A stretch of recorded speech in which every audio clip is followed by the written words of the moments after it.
Всем добрый вечер. Вы знаете, друзья мои, я думаю, что тема заговоров, она на самом деле раскрыта не так обширно, как хотелось бы.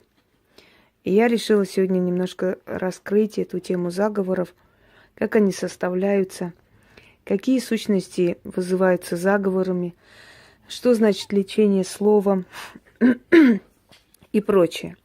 Я, конечно, не смогу в одном ролике вот эту огромную тему полностью раскрыть, не обращайте внимания, это пусть огрызет, пусть. Однако попытаюсь, насколько возможно, более такие важные моменты заговоров затронуть. Конечно, чтобы тема была более понятна вам, я, наверное, поговорю о русских заговорах, о заговорах, которые нам знакомы и известны. Поскольку я очень много заговоров знаю наизусть, древних заговоров, поэтому я не записываю, естественно, от руки не читаю, но здесь я записала, потому что мне нужно как можно больше, видимо, простыл сегодня вышло, как можно более так раскрыть тему, чтобы не забыть то, что я хочу вам сказать. Итак, делим сущности и типаж заговоров. Итак, в заговорах вызываются демонические сущности, ведьмы и колдуны древности, или их сущность, или их душа, или их сила. Мифические сущности, они более близки к фольклору, к творчеству народному. Боги, силы, стихии. Также поговорим о том, что такое ключ, замок в заговоре, догмат, связь с чем, что связывается в заговоре и так далее. Итак, демонические сущности. С принятием христианства очень многие демонические сущности были переименованы в христианских персонажей. Ну, отрицательных, естественно, потому что христианские персонажи не только положительные, они и отрицательные. Тот же Иуда Висельник, те же 12 дочерей Иродовых, которые на самом деле в помине не было, у Ирода не было столько детей, но их назвали дочерьми Иродовыми, поскольку Ирод был проклят христианством и признан как проклятый царь, то с ним связали этих детей. То есть для того, чтобы было более понятно человеку, насколько это страшные болезни, его связали с именем не очень лицеприятного человека в христианской религии. Ему приписали этих дочерей и сказали, что их еще называют 12 дочерей сатаны. Так тоже называют. Там перечисляются имена болезней. С древних времен болезням, трудностям, страху и прочее давали имена, особые имена. Для чего это делалось, откуда это пришло, никто не знает. Очень многое мы просто автоматически повторяем, не зная, почему так надо было, зачем так надо было. Не спрашивайте, потому что мы не можем знать. Это пришло издревле. Кому-то вас не пришли эти силы, сказали, что они хотят, чтобы их так назвали. Или кому-то видения пришли, или кому-то пришли они именно в таком астральном плане и объяснили, неважно, но главное, что духи и тысячелетиями привыкли к этому имени, и они откликаются. Они откликаются, и они более эффективно работают. Далее. Например, 12 дочерей Иродовых отвечает за болезни людей. Лиходея есть, трясовица.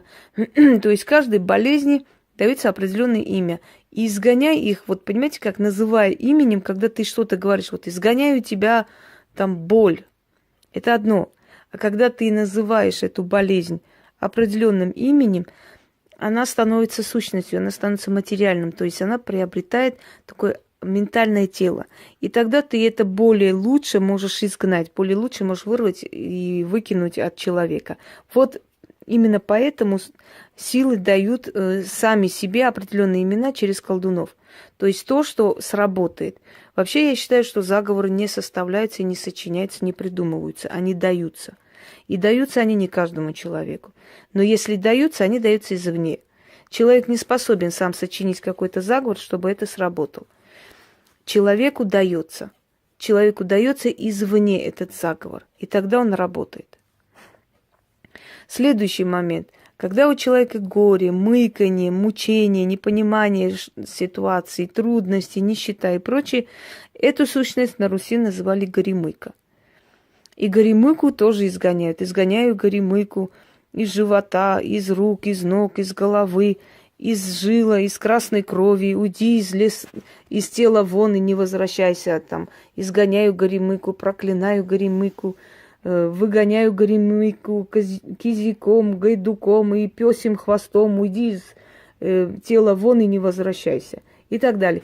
Вот на этой основе очень много заговоров составлено. Но он назван именно горемыка. То есть, когда вы называете горемыку, эта сила понимает, о ком речь, эта сила себя узнает, и эта сила выходит. Смысл, понимаете, почему называется именно по названию? Далее, черный кот. Черный кот – это такой более знаменитый, известный персонаж, и его часто используют. Черный кот – это демоническая сущность. Кот сам по себе как проводник между силами, мирами. Да? Когда мы вызываем черный кот, или мы используем в ритуалах черный кот, вообще каждый ритуал, заговор, составленный и мной в том числе, имеет каноническую основу. Нельзя просто так взять, от балды создать какой-то заговор. Заговор должен иметь определенную основу, он должен иметь логику, самое главное. Итак, с черным котом очень много связано. Например, лечение грыжи. 7 кустов, под каждым кустом по одному коту. Серый кот, желтый кот, белый кот и так далее. За 7 кустом лежит черный кот. Черный кот, котище, выгрызай, выедай грыжу позвоночную, сыпучую, болючую и так далее. Какие сказала, какие не сказала, все выгрызай, выедай, спуску не давай. Черного кота вызывает. Но это не именно вот кот физический, это сила. Это определенная сущность, которая узнает себя, которая веками лечит. И очень эффективно, кстати, заговор. Просто я не люблю, как-нибудь, может, сниму именно древние заговоры. Заговоры не мои, естественно, но древние заговоры, может быть, пригодятся. Потому что не все заговоры есть в интернете, и не все люди знают, как их искать. Далее. Например, еще одна демоническая сущность. Змея Скорпия, царица всех змей. Есть такой заговор «Змея Скорпия». У меня тоже есть свой, но есть еще и более древний текст «Змея Скорпия», который помогает человеку изгнать из его жизни тех всех ядовитых гадов, которые вокруг него. Но не настоящих, конечно, а, скажем, духовных ядовитых гадов, да, то есть тех, которые на ментальном уровне нехорошие люди, отрицательные люди. Отрицательная энергия, черная энергия – это яд для человека, который поганит, портит его жизнь. Естественно, всю тему мы не раскроем, потому что там очень много и персонажей, и очень много и сил, и сущностей и прочее. Но приблизительно какую-то часть мы раскроем, и вы на каждом примере поймете все остальные заговоры, на чем построены и почему именно вот так, а не иначе. Далее. Значит, второе. Ведьмы и колдуны, которых мы призываем. Ведьмы и колдуны могут быть те, которые физически жили в древние времена, а могут быть те, которые приходили во сне, которые оберегали чей-то род, или просто сущность ведьмы и колдуна. В любом случае, любая сущность себя слышит и приходит. Итак, ведьмы и колдуны. Дед-знахарь есть, дед-чернец есть, есть Соломея-колдунья. Считалось, что была Соломея, которая, не путать, пожалуйста, с дочерью Ирода, это разные Соломеи. Дочь Ирода – это вообще другая Соломея. И дочь Ирода не погибла и не умерла, как утверждают некоторые. Это всего лишь легенда. Дочь Ирода была замужем за царем Киликией, жила счастливо, родила 2 детей от него. И потом была регеншей при малолетних сыновьях. И когда начали появляться первые христиане в Киликии, Соломея покровительствовала, помогала их не преследовать. Видимо, она чувствовала свою вину. Итак, далее Соломея, колдунья. Она совсем другая. Ведьма Соломея или колдунья Соломея – это совсем другой персонаж, из средних веков это идет. Была такая ведьма, которая жила далеко на опушке леса, к ней ходил народ, и она лечила. И когда она умерла, начала приходить во сне людям во времена чумы. И сказала, что если они сделают то, что она говорит, то они вылечатся. С тех пор ведьму Соломею в разных заговорах вызывают. И она приходит. И действительно, это эффективные заговоры. Далее. Бабка ворожея. Бабка ворожея, прошепчи, скажи, изгони, сними, убери боль такую-то, такую-то. Или бабка ворожея прошептала, боль пропала и прочее. Это все персонажи именно ведьм-колдунов, связываются с их силой, с их именем. Слово, я уже вам говорила, магия – это создание той реальности виртуальной, которая потом становится настоящей. Ты создаешь определенную сущность своим словом. Эта сущность тебе помогает снять. Ну, создаешь именно не новую какую-то сущность, ты просто связываешь вот несколько слов вместе, несколько действий вместе. Далее. Бабушка Соломонидушка. Это вообще христианский персонаж, и это вам известно. Бабушка Соломонидушка у Пресвятой Богородицы крыжу выедала, выгрызала медными зубами, золотыми зубами, медными щеками. Я и выгрызаю, выедаю крыжу твою медными зубами, золотыми щеками. Ту-ту-ту. Вот. Бралось полотенце, ложили на грыжу. И нужно было пооткусывать это полотенце и говорить. Или через полотенце откусывали, например, руку. Если рука сломлена, тоже Соломонидушку вызывали, которая помогала оживлять кость. Вот вам еще один персонаж ведьмы. Считалось, что Соломонидой звали, бабушку Богородицы, а мать ее звали Анна. Пойдемте далее. Мифические сущности. Мифические сущности больше взяты из фольклора, но, опять же, фольклор имеет более архаические корни. Если бы не было когда-то чудовищ огромных на земле, то не было бы легенды о драконах. Говорят, что они имели место быть. И антропологи, которые закапывают огромные животные, не только динозавров, а крылатых животных, говорят, что вот нечто драконоподобные существа жили на Земле много миллионов лет назад. Значит, это все не просто так пришло. Есть такая версия, что когда была огромная катастрофа, часть людей погибла на Земле, а часть спряталась в подземелье и в этих пещерах. И они много веков боялись выйти, считая, что Земля опустошена, и что там делать нечего, и что там очень опасно и ядовито. И поэтому отсюда и легенды о темном царстве, о светлом царстве, о том, как украл Кощей Василису Прекрасную в темное царство. Никогда не задумывались, откуда это пришло? Дело в том, что сотни лет пройдя после этой катастрофы, когда люди начали уже предаваться инцесту, когда уже не было других женщин, кроме своих уже родных или двоюродных сестер и дочерей, они начали выходить в свет и красть оттуда женщин, красть к себе. И вот отсюда вот эти темные силы, которые забирали, причем черное, темное царство и светлое царство есть не только в русском фольклоре, есть у всех народов. Это говорит о том, что у нас у всех корни одни и те же. Очень многие легенды мы узнаем у других народов, свои легенды, просто немножко по-другому, просто название героев другое. Итак, мифические сущности. Дивы, кавказское название, девы, или дивы. Это более такой приближенный к русскому словарю, и вам понятнее. Бесы. Бесы тоже относятся к мифическим сущностям, потому что они до христианства были. Просто, когда начали переводить Библию, для того, чтобы более понятно для народа обозначить эти силы, назвали этими древними силами. Далее, черная тень. Тень черная, пусть заберет, закутает, окутает и так далее. Это тоже мифическая сущность, которая описывается во многих легендах. Черная тень упала на город, черная там туча накрыла и прочее, прочее. Птица Гамаюн или птица Жар. Тоже мифические сущности, которые призываются в заговорах. Однако хочу вам сказать еще раз, что много тысячелетий произносимые названия, имена и прочие, они усилены, понимаете? Они уже питаются столько тысячелетий этой силой, что именно вот если на этих силах сделать акцент, то, естественно, заговор получается очень сильный.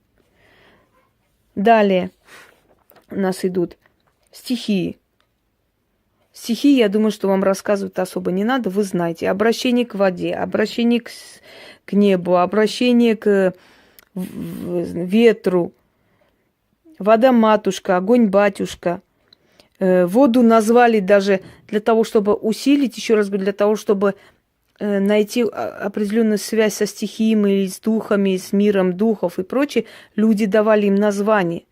Они приучали их к себе названиями. То есть эти названия, имена, которые много тысячелетий произносятся после, они тоже о чем-то говорят, они тоже усилены. Например, вода Марьяна, Маримьяна, заря Уляна, волна Татьяна.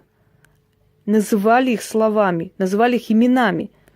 И вот эти нареченные имена, которые вызываются при разговоре с водой, уже доказано, что молекулы воды имеют память.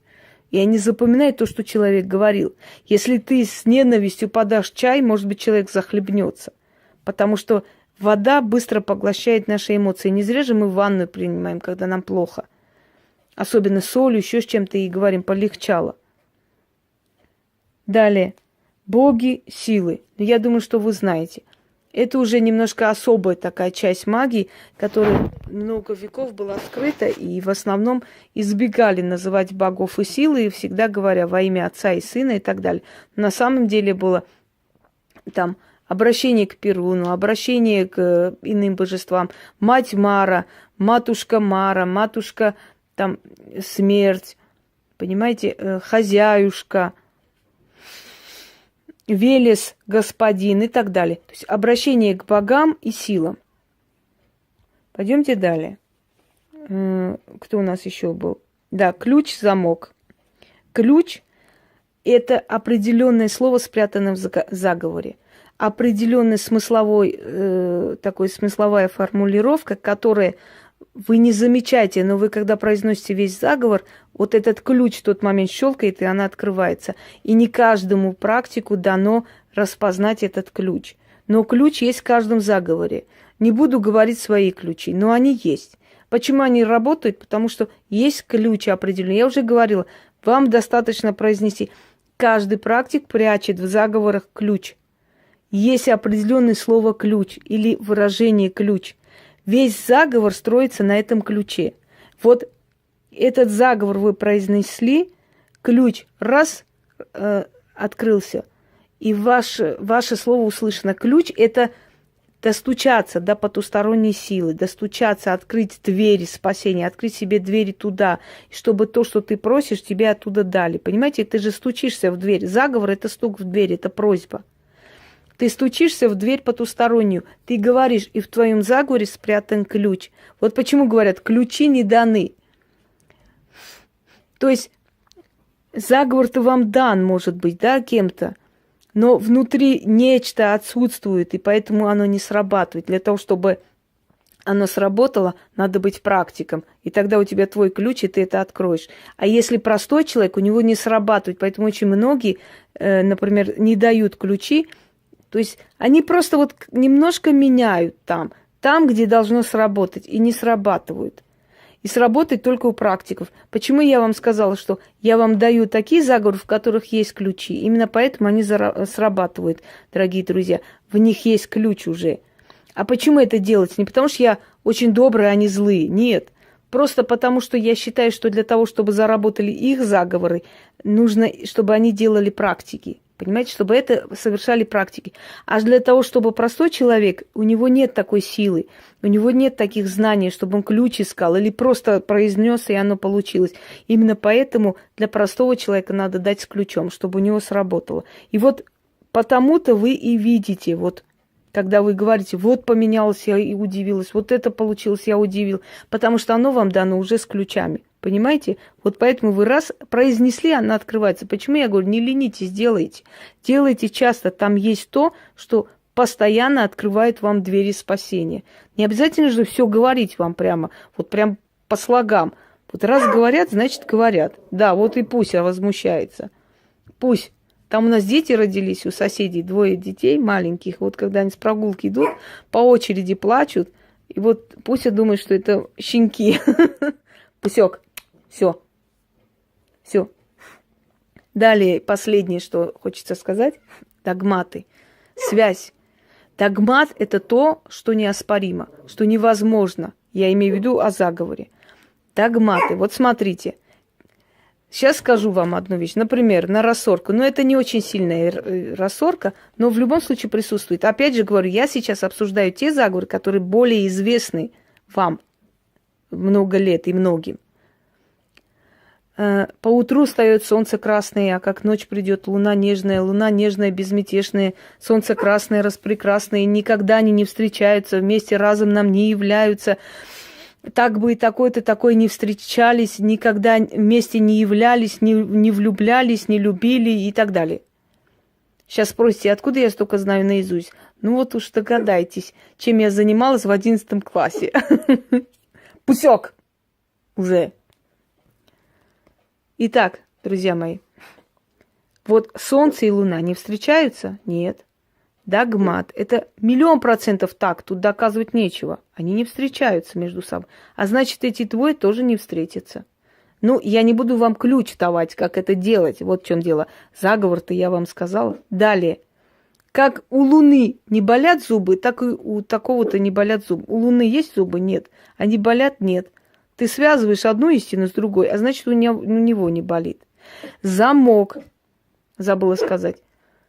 Тот, кто выпьет море, значит, пересчитает весь песок, тот перебьет мой заговор. Ты говоришь такую невозможную вещь, которая никогда не будет. Или, например, пусть, как мертвецы не встанут до судного дня, так и порча моя ко мне не вернется. Это говорится на кладбище, когда очищаешь, но это один из вариантов. Мертвецы не встанут до судного дня, и порча не вернется. Или как мертвые, вот если на кладбище говорить, как вы мертвые не встанете своими ногами, в свой дом не пойдете, так и то-то, то-то, и это, и та не будут вместе. Потом еще есть. Хлеб уносят мертвому, ложат на могилу и говорят, как ты мертвец, этот хлеб не встанешь и не съешь, так чтобы тот и тот-то там не смог есть, пить и так далее, если это порча. Можно и лечить. Алкоголизм лечится в том числе таким образом. Ну, я уже говорила про это, да, это очень кропотливый труд, об этом не будем. Потом можно с одного, если у кладбища 2 входа, с одного входа заходить, с другого выходить. Говорить, с одного хода захожу порченное, вот идти по всему кладбищу, выйти с другого хода и говорить, а с другого выхожу чистое. 2 хода ведь, правильно? Да. И как тебя, мертвец, сюда внесли, в гроб положили, в землю зарыли, забыли и так далее. Так я и ложусь здесь, оставляю, забываю навеки вечное такого-то человека. Фотографию сжечь, оставить и уйти. Остуда. Понимаете теперь? Одна истина связывается с другой истиной. То есть мертвец не встанет, своими ногами домой не вернется, точно. Но если когда вернется через миллиарды лет, вы точно не будете уже на земле, так что можешь не бояться. А значит, вот то, что сделано, тоже не вернется. Ты мертвый лежишь, не шелохнешься, не двигаешься и так далее, холодный, тебе не есть, не пить не надо, ничего там не надо и прочее, прочее. Точно так же пусть будет холодным, без движения, без любви, без такой-то, такой-то. Догмат. Одно связались с другим. Как 2 берега реки никогда не сойдутся, так эти двое никогда не соединятся. Или ключ. На ключ закрываешь, вот я вам давала, да, закрыть беду на ключ. Закрываешь, ключ где-то выкидываешь, замок прячешь и говоришь, пока этот замок не откроют, заговор мой не перебьют. Теперь вы поняли, что значит замок? Ключ я вам объяснил. Замок, закрыть заговор, чтобы никто не перебил. Дело ваше. Это важно. Тем более, если вы начинающий, потому что самоуверенность тут не поможет. Нужно изначально принимать меры. Это потом, когда у вас 20-30 лет стажу будет работы, да, вы можете расслабиться, хотя не советую особо. Но в любом случае. Тогда у вас, конечно, равных врагов будет очень мало. Но пока вы начинаете, вам надо очень часто это соблюдать. Далее. Догмат, я вам сказала, одно с другим связано. Это можно назвать и замком, это можно назвать и связью, и догмой в каждом заговоре, ритуале. Дорогие друзья, каждый ритуал, каждый заговор, каждая рабочая вещь нужная, не просто там були-гули, рабочая вещь, она дается. Когда садятся и специально рожают что-нибудь, вот лишь бы что-нибудь написать, тогда, конечно, получается белиберда. Но когда это дается человеку, если это дано и оно срабатывает, это значит дано. Извне, откуда-то, просто так с головы ничего не сочиняется, особенно в магии.